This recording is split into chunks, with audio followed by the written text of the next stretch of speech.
I guess this is my shot at a YouTube video, so it's not scripted, so I'm just kind of going to show you some of the pieces I've made. Metalangelo is my work name. I just started doing this about a year ago, and I started crafting a lot of shovel birds and a lot of just twisted strap metal.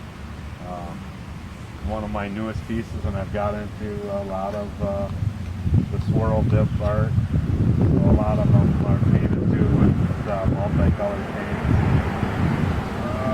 Most everything I've done is just kind of unique stuff. I try not to copy or imitate. I try to find a lot of pieces of metal. I reuse a lot of the metal that some of it's obviously bought, but this was just basically already bent up rebar, and somehow I came up with this man and woman pair, and most of it's just derived that way. I see something in the piece of metal I start with, and I just try to make something from it. A lot of the strap iron I've used, which I really like to create with because it's easy enough for me to form by hand. Everything I've done is by hand. The cuts are done by hand. The forming's all done by hand. Obviously, you know, a wrench or something with it too, but no machine is cutting this stuff out. And this love flower is actually one of my favorite ones because it's all hearts. You got to look into some of my product to really see that it says love in it too. And I mean, I guess I really don't know how to go, but to kind of keep running through some of my product and maybe give you some of the inspiration behind it. A jack in the pulpit is really kind of tough to make, but this is kind of my take on a jack in the pulpit. A fern is also one of those things that has so many fronds I couldn't make it, except this ended up being my fern and jack in the pulpit. Pretty simple stuff, but I think it comes together well. One of my more popular pieces have been my bird nests that are made out of wrenches, little saw blade wings for the little baby bird. Mama bird is just feeding it a nail. Obviously, kind of simple stuff. Bob wire nests, some other wire used, but I try to put some bob wire. Blood and Band-Aids bird nests, I'm calling them. I guess that's the first time maybe a lot of people heard that, but no. I kind of got a theme behind a lot of stuff. Because it's the Stockholm Art Fair today, my theme for my fairies was Stockholm Art Fair East. And I have a few musicians, a few artists, painters, and potters. A lot of shovel birds, and I try to be creative. I try to make each one unique. I try to give them their own characteristics. And several people have told me to cut the nose off of this big shovel bird here. And the more he looks at me, the more he tells me, don't cut my nose off. So he's staying. And it's just, I don't know.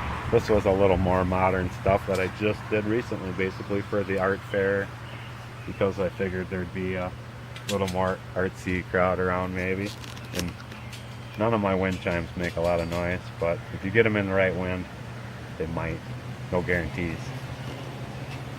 I do like making a lot of faces and women's faces, which are kind of back there, but and also like critter faces. I really enjoy them. Kind of making a flower out of it almost. I really like these fairy flowers too. I've got another one that's just on a swing, but this one's obviously a hammock. The berries are made out of forks and. Question price Mike, there's one of my favorite critters really is that one. There's a question for you. Is that angel down here for sale? Yeah, all of them are. How much is the one with the paintbrush and Baby. If they're bare, a lot of the bears that but I ended up being one to get a day 80? and that was the only piece I found ever actually. Oh, okay. And you don't need to have that. You can have the plain one if you want. Oh, No. so that comes with, Yep, it's all kind of the comes, eagle kind of part kind of of the comes piece. together. Okay. Yeah.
Yeah.